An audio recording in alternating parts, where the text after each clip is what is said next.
తాజా గీజా మనకు సరిపోవే చెలియ సోకు సొంపు మొత్తం కలబోయివే షాకిస్తే షాకియవా ఓ బావా సొంపిస్తే చంపేయవా తిరగేస్తే మరగయ్యకే ఓ బుల్లు సందిట్లో చనువియవే కత్తెర చూపుల మాయ నీ జిత్తులు చెల్లెమునయ్య నా వెచ్చని మెల్లో పచ్చని తాళిని కట్టే కట్టే కట్టే కట్టే ఏ చక్క చక్క చం చక్క తక్క తక్క తై తక్క తై తక్క కస్స చెక్క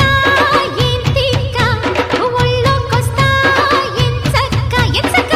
కొత్త కోక పెట్టన కట్టన మల్లె పూలు గిచన గిచన అయ్య